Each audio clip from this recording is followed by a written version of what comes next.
Hello, friends. It's Raquel from Infinite Succulent here with your energy forecast for the upcoming new moon in Sagittarius, which is happening on December 12th of 2023. And yes, friends, we are officially in December. We're in the last little bit of 2023, and this new moon in Sagittarius really comes in with an extra burst of motivation for us as we close out this year.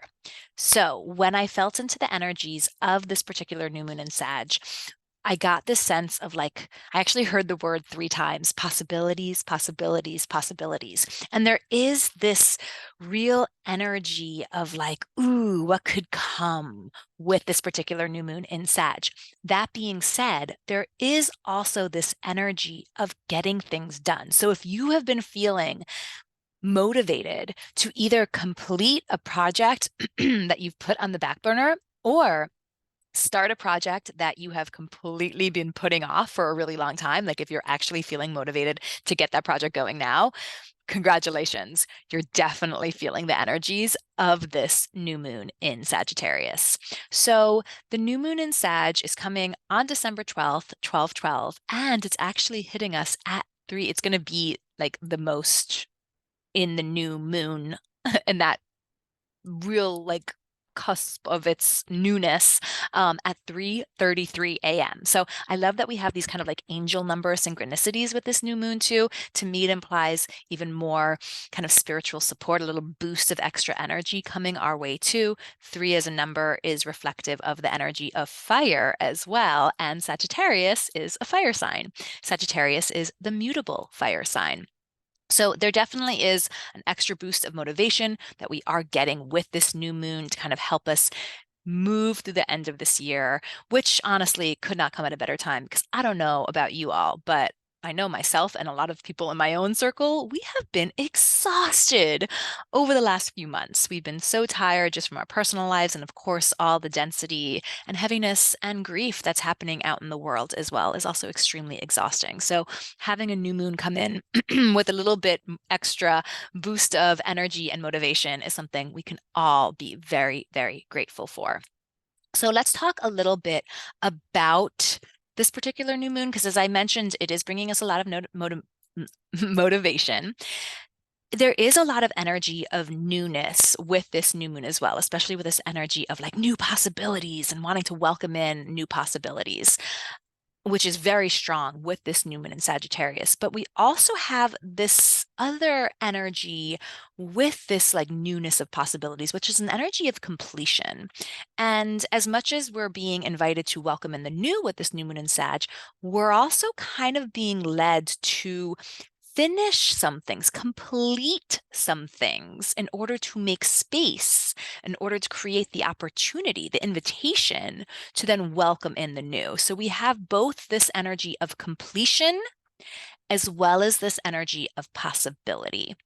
And so I identified the theme for this new moon in Sag as in completion for possibilities, because there's a sense that in order for us to actually open ourselves and invite in the newness that we're calling for, we have to kind of prep the space, like prepare the space for that to come. And that's only going to come through our completion of something else first. So there is a little bit of a completion energy, which is typically more of like a full moon energy.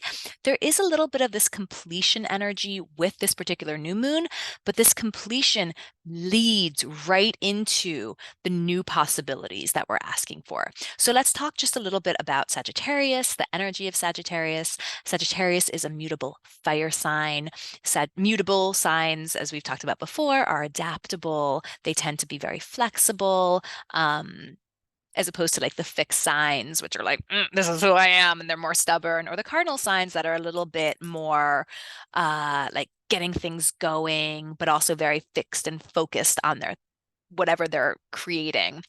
The mutable signs are going to be a lot more flexible, a lot more adaptable, a lot more able to kind of just go with the flow. Now, Sagittarius in its light expression is extremely open-minded, curious, adventurous, playful, funny. Like humor is the best for a Sagittarius, using that sense of humor. Very collaborative, loves, loves, loves to learn.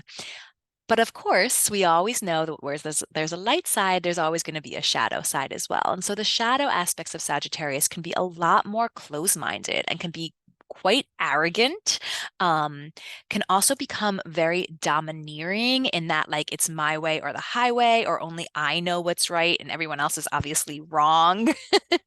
Like that kind of energy, and also very blunt. Sagittarius in the shadow side can be blunt to the point of unkind. And so sometimes that can play out as well.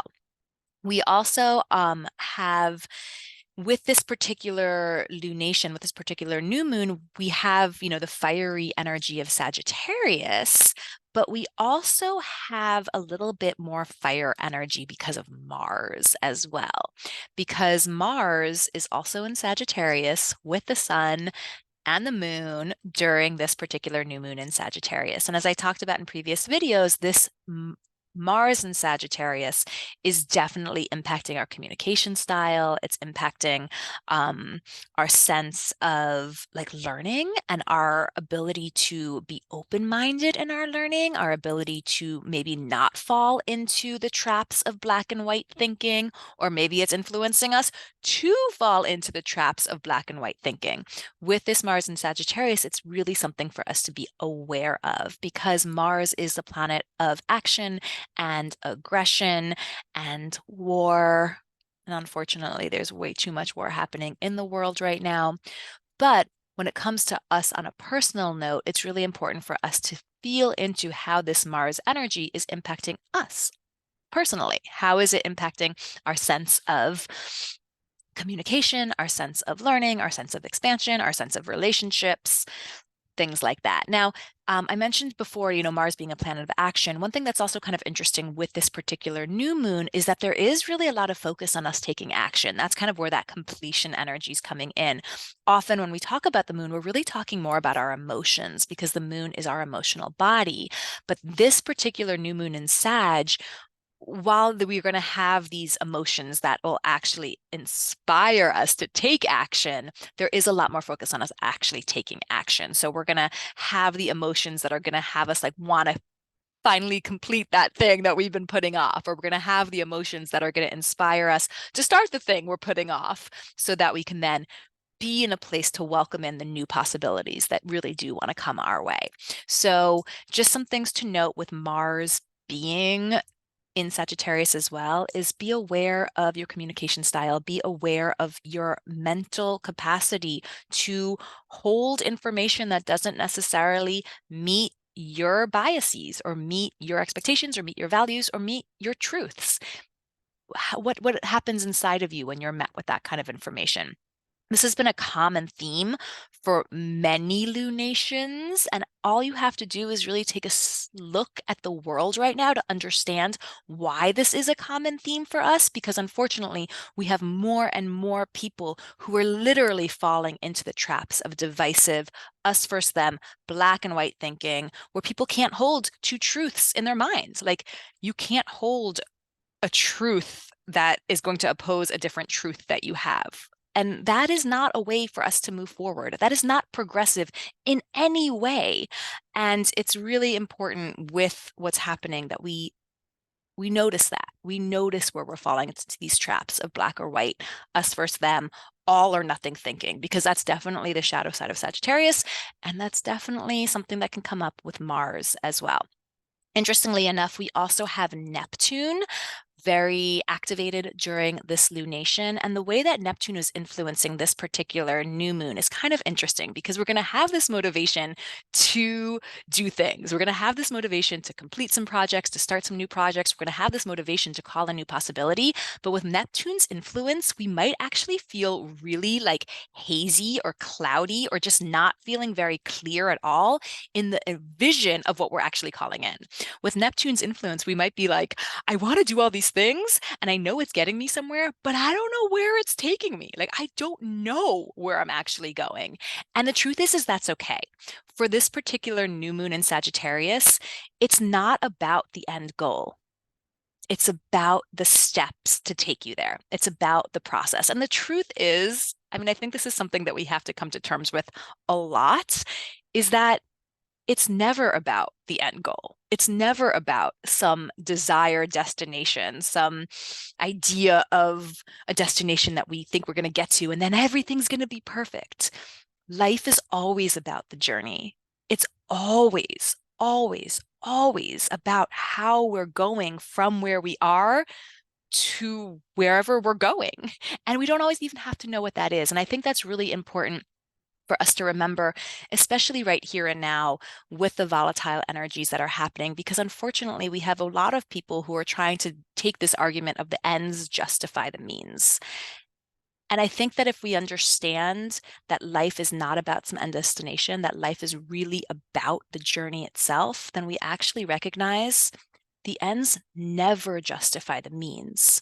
If those ends and those means take us away from our values, take us away from the truth of our interconnectivity.